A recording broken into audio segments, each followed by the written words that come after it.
This is Optimal Finance Daily, episode 1194. What is Financial Freedom and Independence Really? By Nick True of MappedOutMoney.com. And I'm Dan. I am here every single day reading to you from the best personal finance blogs on the web.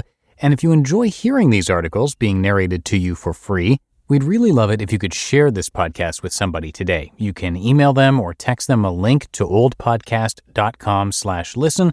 Or even better, if you're able to subscribe them to the podcast right on their smartphone. It is greatly appreciated. And now let's hear today's post as we start optimizing your life. What is Financial Freedom and Independence Really? By Nick True of MappedOutMoney.com. Financial freedom and financial independence are two phrases that are bouncing around the web like a beach ball at a Nickelback concert right now. These two phrases are gaining significant popularity in the personal finance industry, especially amongst 20-somethings, people like me. And it makes total sense. After all, isn't our dream to become independent from our parents and free enough to travel, work, and live how we want? Just check out any of the most popular sites about personal finance and you'll see these phrases everywhere. Now, these two phrases are great, and I'm not saying we shouldn't use them. Even I use financial freedom all the time. Just look anywhere on my site and you're bound to find it. But these phrases are completely useless if you don't understand them. And it seems like there are so many different definitions out there, so how can you really know? Well, that's why I have a little secret for you. Are you ready?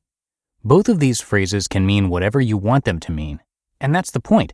Financial freedom and financial independence are completely subjective terms that are based on your own goals, needs, and desires. So, as I start defining these terms, remember that you don't have to completely agree with me. These words can mean different things for different people. Let's jump in. What is financial independence? Financial independence can have many definitions depending on who you ask. Most of the general definitions for financial independence center around the idea that you are financially independent when you no longer have to work. This means that your savings and investments are sufficient enough to cover the lifestyle you want from now until you die without ever working again. This doesn't mean that you can't work, it just means you have the ability to choose to work or choose not to work. For many people, financial independence coincides with retirement. When they reach a point where they no longer need to work, they retire. But it's important to point out that many people enjoy their work and reach financial independence long before they retire. Then all of the extra money they make is either icing on the cake or can be given away. So, in general, this definition may seem fairly concrete, meaning you are financially independent when you can live off your current investments without needing to work. However, while this definition may seem concrete, it has vastly different implications for different people. Some people live a luxurious lifestyle and won't hit FI until they have $10 million or more, whereas others can reach financial independence on only a few $100,000.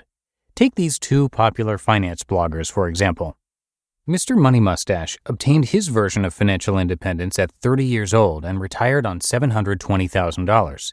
Gen Y Finance Guy, on the other hand, says that his number is closer to the 10 million mark. As you can see, the phrase different strokes for different folks rings truer than ever when it comes to financial independence. The question then is, what is your FI number? What is financial freedom? So, financial independence occurs when you have enough money to stop working. But what is financial freedom, or FF, then? Well, although both FI and FF are subjective terms, financial freedom is definitely more open to interpretation. Being financially free has a lot more to do with how you think and feel about your money than it does with reaching a specific number. Financial freedom is all about finding peace with your money and not stressing. It's about feeling secure. Financial freedom doesn't necessarily mean you can retire. But it means that if your car breaks down next week, you can cover it without having a major meltdown. Reaching financial freedom is about getting to a place where you aren't stressed about money and feel at peace. And because of that, this term is extremely subjective and can mean all sorts of different things. It could mean just getting out of debt. It could mean having a $15,000 emergency fund for rainy days. Or for some people, it might mean paying off your house. And for others, it could very well mean reaching a specific number if that's what they need to feel at peace about money. One of my favorite ways to think about financial freedom is getting to a place where I could comfortably take a lower-paying job if I didn't like my current one. I see so many people in their 30s, 40s, and 50s who hate their job, but they've gotten used to the income and haven't saved enough money to allow them to take a lower paying job. So they're stuck working a job they don't like because they need the money. To me, financial freedom means having enough money that I could take that lower paying job if I wanted to. It doesn't mean I can quit working altogether, but being able to choose where I work is a major benefit of financial freedom. What's the order, and can you have one without the other? For the majority of people, financial freedom will come before financial independence. This is because in order to reach financial independence, you will naturally get out of debt, pay off your house, be able to switch jobs, and save for an emergency fund. Most definitions of financial freedom are prerequisites of reaching financial independence, but there are some who never feel secure and are always stressed regardless of their situation.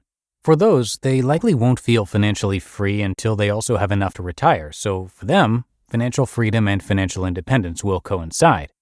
And yet again, there's a smaller and very sad group of people who will never reach financial freedom even if they are financially independent.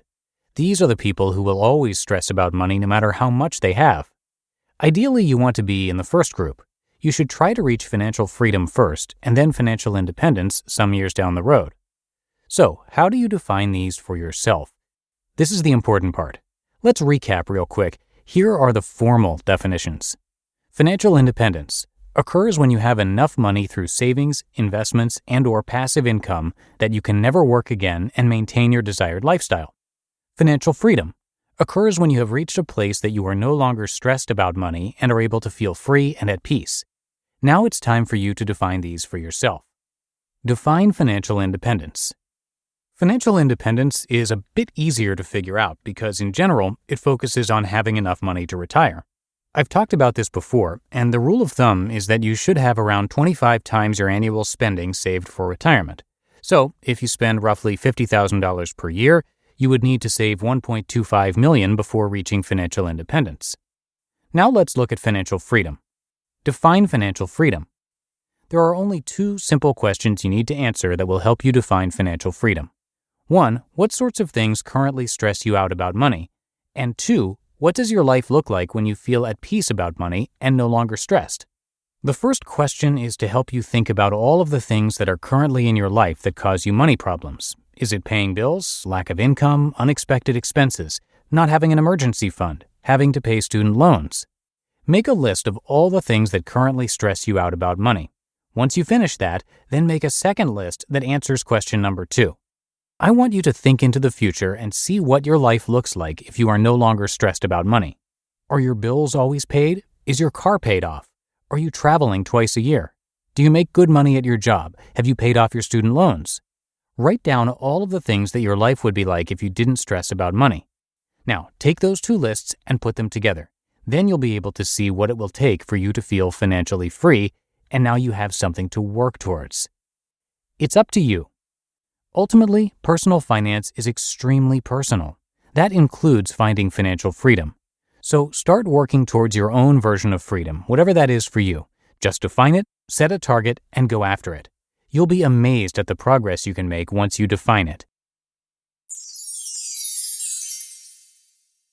You just listened to the post titled, "What is Financial Freedom and Independence Really?" by Nick True of MappedOutMoney.com. And that should do it for another edition of Optimal Finance Daily. I will be back tomorrow as usual, so I'll see you there in the Wednesday show where your optimal life awaits.